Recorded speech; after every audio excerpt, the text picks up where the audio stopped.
Hello and welcome. Today we are diving into the first core concept of how radical self-belief rewrites reality, the myth of realism. Let's be honest, being realistic sounds responsible, doesn't it? It feels grown up, sensible, and safe, but that is exactly why it is actually dangerous. Realism, when you really look at it, is just fear wearing a mask of logic. It whispers, be smart, when what it really means is, stay small. And the most striking part is that people who live by realism end up with a very predictable, comfortable life. Comfortable, yes, but completely forgettable. You see, realism didn't begin as a mindset. It began as a survival code. Early humans needed it to avoid dying in stupid ways, like chasing tigers or tasting poison berries. That made sense back then. But you are not dodging tigers anymore. You are dodging discomfort. And that same ancient caution that once kept you safe will now quietly keep you stagnant if you don't rewrite the program. History has plenty of proof of this. Every world changer looked a little insane compared to everyone else who was being quote-unquote realistic before the world caught up. The Wright brothers, Steve Jobs and Jeff Bezos, they were all accused of being delusional before they became inevitable. Realists document the present, but the delusional dreamers of the world design the future. You will notice, too, that the people who criticize and call others unrealistic rarely create anything themselves. They just measure what already exists, because that is the only ground they actually trust. And here is where it gets pretty sneaky. Realism whispers through logic. It basically says, be practical, or that's statistically unlikely. But statistics often lie, and they are built from the past. Your next move does not necessarily belong to the past. The realist mindset can only calculate from yesterday's data. It has no formula for new behavior, fresh courage, or creativity. For example, for decades, experts believed running a mile in 4 minutes was physically impossible for humans. Medical journals literally published proof that it couldn't be done.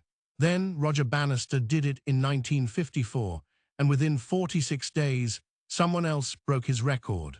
Think about the business world. BlackBerry executives dismissed the iPhone as impractical because their data showed professionals needed physical keyboards. They relied on past user behavior and missed that people would adapt to touchscreens.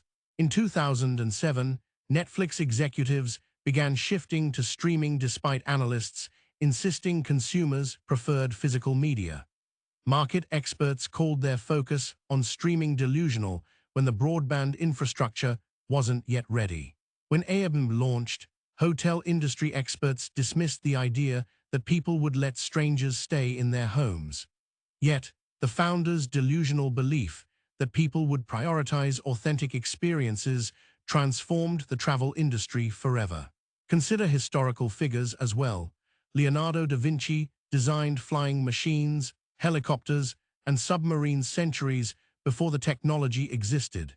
His notebooks show detailed engineering plans that were considered fantasies by his contemporaries, yet many of his concepts eventually became reality.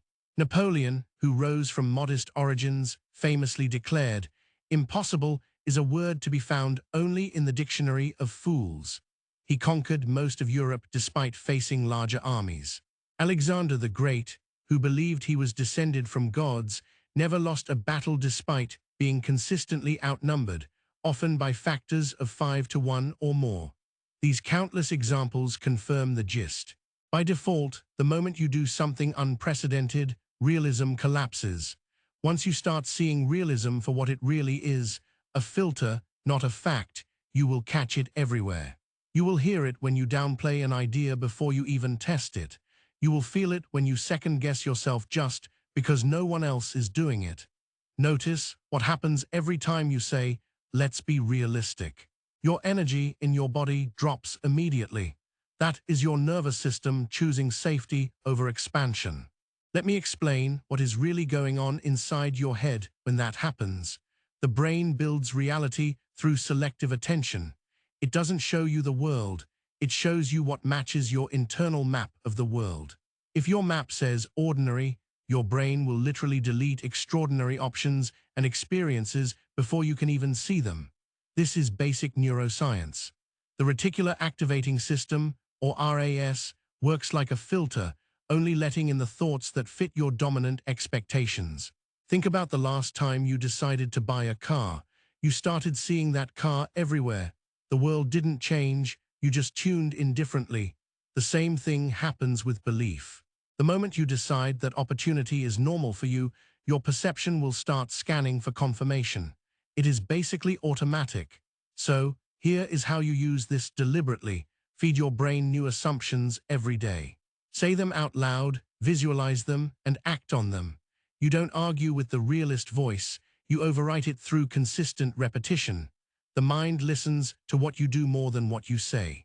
Eventually, you will notice your brain stops waiting for outside proof and starts manufacturing it. That is when you realize you have turned belief into evidence. Yes, you will still feel the tug of realism. It has been rewarded your whole life.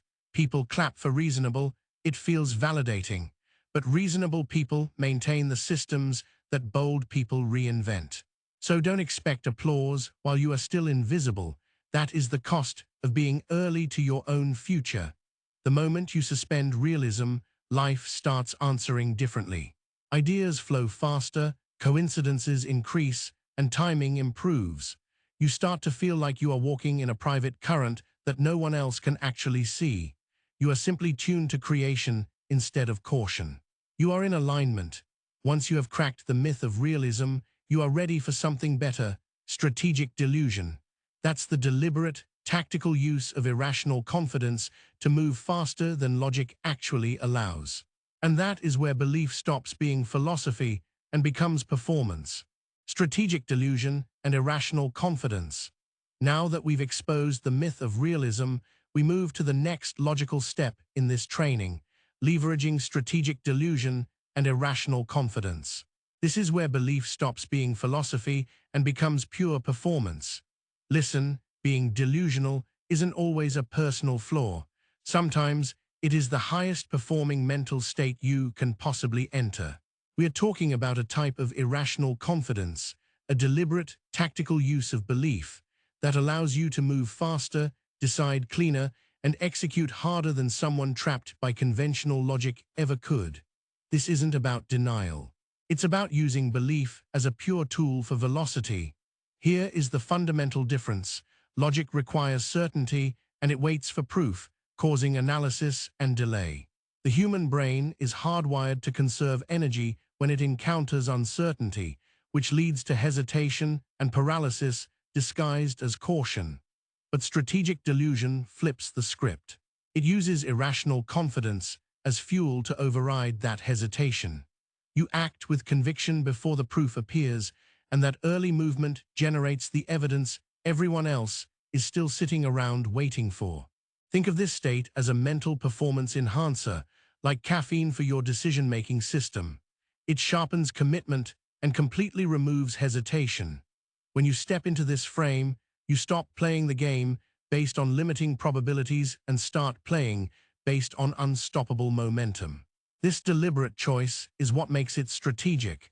You are using delusion as a cognitive tool to bias your actions towards speed and certainty. The immediate impact is physiological. When you make a decision with absolute conviction, even if that conviction is manufactured, your brain releases a specific chemical cocktail that mirrors genuine confidence. Dopamine spikes, cortisol drops, and your motor cortex activates more efficiently. You move smoother, you think faster, and you feel lighter. Irrational confidence literally changes your physiology in real time. This is the power of the placebo effect, where belief becomes a powerful catalyst for physiological change. Research even shows that placebos work when people are explicitly told they are taking sugar pills with no active ingredients. They still experience significant improvements. The mere ritual of taking action creates physiological change. You can tell yourself, I am choosing to believe this temporarily as a performance tool and still gain the benefits of heightened capability. The mind tells the body what is real, and the body obeys. We often talk about flaws like optimism bias or the illusion of control, but if you flip them, they become powerful performance enhancers. Expecting success makes you automatically take actions that make success more likely. It's a feedback loop that feeds on itself, a self-fulfilling prophecy. When you assume you will find proof, your mind starts noticing it everywhere. It collects evidence for the narrative it's been told to serve. So, how do you access this state deliberately? You build confidence rituals. Confidence isn't just an emotion, it is a physiological configuration. If you can trigger the state, you can trigger the results. You need a small physical or mental trigger, an anchor, that pushes you into irrational certainty on command. This could be a specific song, a breath pattern, or a phrase. Use it before high-stakes calls, creative sessions, or public moments, and repetition will make the association automatic. You must also embody it. Stand differently, speak louder, and look people in the eye. The body sends messages upwards to the brain, and the more confidently you behave, the more your brain chemically mirrors it. For example, research found that holding expansive power poses for just 2 minutes increased testosterone by 20% and decreased cortisol by 25%. The physical embodiment creates real biochemical change. When you operate this way, you gain a massive, unfair advantage. Everyone else is waiting for permission to act, but you are already moving. You'll always learn faster than the cautious because movement creates feedback, feedback creates data, and data creates mastery. There's another layer: people mirror conviction. Humans are wired for emotional contagion. When you radiate certainty, others subconsciously fall into rhythm with it. The stronger your certainty, the more others will borrow it and start aligning with your belief system without even knowing why. This is how leaders transmit trust before evidence. So, strategic delusion isn't about denial, it's about amplification.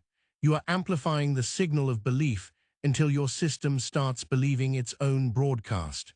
It lets you perform above your current data. When you operate this way, fear becomes a background hum instead of a wall. You move while feeling it, and you recover faster because your system is trained to expect positive outcomes. Once motion begins, you won't need delusion anymore. The results will sustain the confidence naturally. Over time, this state pushes you into flow states more easily. You stop thinking about whether you can and start doing it until you prove that you can.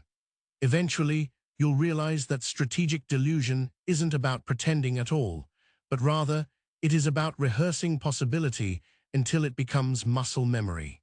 It is belief applied as technology, and that ability to build certainty out of nothing is the perfect bridge to our next concept, because if you can craft confidence for yourself, you can craft narratives for the world. And that brings us to the utility of useful lies. The utility of useful lies. We just established that the delusional state allows you to outperform logic. But how do you sustain that conviction? How do you keep the gas pedal down when the world says you're wrong? The answer is surprisingly simple, and it leads us into one of the strangest truths about human progress. The world runs on fictions. Think about it. Every system we use to organize society, money, status, time, religion, even the definition of success, is a collective agreement on a story that isn't physically real. Money is just paper and numbers. It works because we all agree it works. These are the useful lies that became the scaffolding of civilization. When you understand this, you stop trying to find absolute, capital T, truth in everything. Instead, you start asking a much smarter question: does this belief help me build? This isn't about blind self-deception, it's about conscious authorship. You are already living inside fictions that were written for you by your culture, your upbringing, or your media diet. You didn't choose that code, but you can edit it. The point isn't to escape illusion, it's to curate it. You are switching from being a character in someone else's movie to becoming the actual director. Every belief carries both a cost and a return. Some give clarity, others give motivation, and many create limits. The trick is to learn to treat beliefs like tools in a toolbox. Use them when they are functional and set them down when they are not. For example, believing everything happens for a reason isn't scientifically provable, but it is emotionally stabilizing. It prevents you from spiraling when things go wrong and helps you recover faster. If that belief restores motion, it is useful. If it makes you passive, then it's not. Function determines the value of the belief. You don't need perfect beliefs, you need powerful ones. Pick the stories that make you act, create, and endure. People like me always figure it out. Every rejection redirects me to something better. Everything I need is already within reach. These beliefs are frameworks for action, and when you repeat them consistently, they become the default operating system that makes decisions for you before you even consciously think. You must also understand that beliefs have expiration dates. A story that served your survival 5 years ago, perhaps one of caution, might be quietly sabotaging you today. Your job is to audit them periodically. If a belief makes you feel good but doesn't actually change your outcomes, it's not functional. Delete any belief that keeps you comfortable but powerless and replace it with one that demands motion. This is how leaders operate. Every great brand or movement engineers a collective belief that aligns behavior. Apple made people believe they were buying rebellion and art. Tesla made people believe they were investing in a future species. They tell useful lies big enough to unite people. When you understand this, you'll start leading differently, crafting narratives that drive clarity and commitment. Ultimately, the line between delusion and wisdom is defined by output. Beliefs are true when they produce beauty, movement, and meaning. They are false when they produce paralysis, resentment, and decay. Once you understand how to consciously construct useful lies, you realize that creation itself is built on the same foundation. Every act of creation begins as a hallucination that becomes real through consistent expression. And that is where we head next. The artist's delusion and the birth of worlds. Every artist, inventor, founder, or visionary is a little bit insane, especially if you compare them to the so-called realistic people. To create anything that doesn't exist yet, you have to hallucinate something into being and then convince reality to agree with you. That is the core of the artist's delusion, the method behind the madness. It is the ability to hold an image of what could exist so vividly that your actions start bending the world towards it. This is how every masterpiece, every invention, and every revolution really begins. Creation always requires a suspension of realism. You can't paint a masterpiece while obsessing over what's practical right now.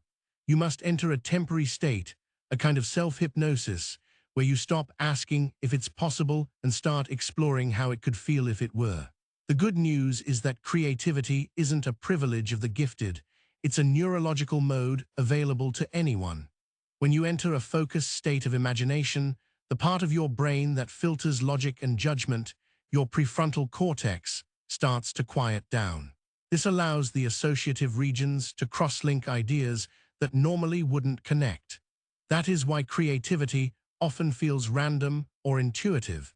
It's your mind reaching beyond the walls of habit.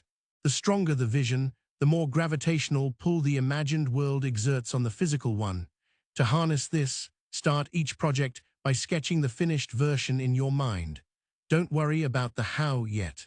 That's how you turn imagination into scaffolding. See it, feel it, and describe it vividly enough that your nervous system starts adapting to the vision. Think about Heath Ledger's preparation for the Joker role.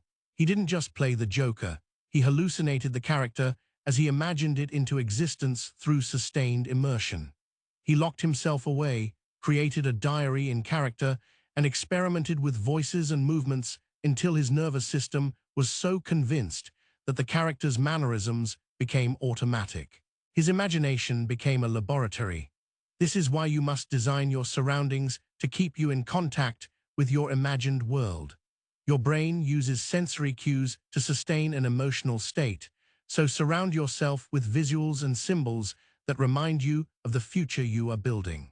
The more your environment mirrors your vision, the easier it becomes to stay inside that creative trance. We need to clear something up. Creativity isn't random inspiration, it's structured irrationality. Artists and writers show up at the same time and place every day, even when they feel empty. That routine builds a psychological trigger, teaching your brain to open the creative channel on demand. If you want consistent innovation, you must make creativity mechanical. Schedule dedicated time for exploration. Give yourself boundaries because constraints actually amplify creativity and limitation forces innovation. You will face resistance, the inner critic, fatigue, and doubt. The artist's delusion is the antidote. You keep going not because you're certain it will work, but because you've chosen to believe it already exists. You prove it real by behaving as though it already is. When you operate this way, you realize that creative delusion is about pre-recognition. You are not inventing new realities. You are discovering future ones that already exist in potential. It's the mental bridge between vision and manifestation. Once you understand this, that imagination rewires perception, perception reshapes action, and action reprograms reality, you are ready for the final, mechanical step. Reprogramming reality through belief. Reprogramming reality through belief. Here is where everything converges. You've seen how realism limits, how strategic delusion boosts performance, and how useful lies shape function. Now let's talk about the mechanism underneath it all, the way belief literally rewires the world you experience. Belief is not abstract or symbolic. Belief is neurological architecture. It is a coding language that tells your nervous system how to interpret data. Once you understand that, you can consciously edit the software that runs your reality. The mind is always running a prediction model. It guesses what's going to happen based on what has already happened to save energy. When you deliberately install a new belief, say, "I always land on my feet," you are altering that prediction pattern. The brain begins updating its expectations, and those expectations influence your micro-behaviors, your tone, your timing, your attention. Eventually, your external world starts reflecting those changes back to you as coincidence or luck. Belief has direct chemical consequences. When you believe you can, dopamine levels rise, activating focus and motor engagement. The feeling of possibility is biochemical. You are manufacturing performance fuel. Do this long enough, and your nervous system starts associating challenge with excitement instead of fear. To succeed at this, you must treat belief like a system update, not an affirmation. Affirmations fade because they are words without reinforcement. System updates stick because they include a trinity of factors: sensory data, emotional charge, and most importantly, behavioral evidence. Action 1. Anchor your beliefs in sensation. When you visualize success, feel the air, hear the tones, and see the details. The more sensory data you attach, the more convincingly the brain encodes it. Frequency beats intensity. 10 minutes daily of vivid rehearsal will outmatch a weekend of motivation. 2. Add emotional voltage. Emotion acts as the electrical current that powers the belief circuit. Use music, movement, or breath to generate emotion before rehearsing a belief. Link the new belief to emotional memories of victory. 3. Create evidence loops. Belief becomes truth through the repetition of aligned action. Every time you behave as though your belief is already true, your body logs it as proof. Start ridiculously small, send one message, record one video, take one step that confirms the narrative. When you stack those moments, the brain shifts from hoping to assuming. As you install new beliefs, the old ones will push back through doubt or guilt. This is proof that the rewiring is working. When those old thoughts arise, don't debate them. Debating wastes energy. Notice them like static noise and immediately return to the new program. Finally, belief needs environmental reinforcement. You cannot program confidence in a room full of cynics. Your surroundings feed your subconscious cues about what is normal. You need to curate normal. Audit your space. Remove what represents the past you're leaving behind. Audit your conversations. If you spend time around hesitant, cynical people, your brain calibrates to their mood. Consume selectively. The wrong input can break your mental chemistry. When you believe something with enough repetition and emotional charge, your decisions align with that expectation unconsciously. It feels like luck, but it is really alignment. You are not inventing, you are authoring proof. Imagination, conviction, and creation become the same act. The review and your action items. We have covered a lot of ground today. showing you how to move from being passively defined by your environment to actively defining your reality. 1. The Myth of Realism. 2. Strategic Delusion and Irrational Confidence. 3. The Utility of Useful Lies. 4. The Artist's Delusion and the Birth of Worlds. 5. Reprogramming reality through belief. Now, let's turn this into tangible action items for the next 7 days, so the consistency your system senses can turn delusion into data. Action item 1. Build a deliberate belief system. Instead of inheriting one, choose 3 beliefs that would make your life easier, faster, or richer if they were true. For the next 7 days, act as though they already are. Speak from them, move from them, and make decisions through them, letting your behavior teach your nervous system what is actually normal. Action item 2. Create a confidence ritual. Train yourself to turn belief into biochemistry. Create a ritual that triggers your irrational performance state and anchor it to something physical, a breath pattern, a song, a scent, or a gesture. Use it before high-stakes calls, training sessions, or creative work, and you will notice your focus sharpen, your doubt drop, and your timing improve. Action item 3. Audit your environment weekly. Replace what reminds you of limitation with symbols that represent expansion. Keep your surroundings, routines, and conversations in alignment with the future you are scripting. The more consistency your system senses, the faster delusion becomes data and imagination becomes reality. I truly hope this training has brought you value. Everything I have accomplished in my life, even though I haven't accomplished all my goals, seemed delusional to someone at some point. I hope this touched you and helped you in some way.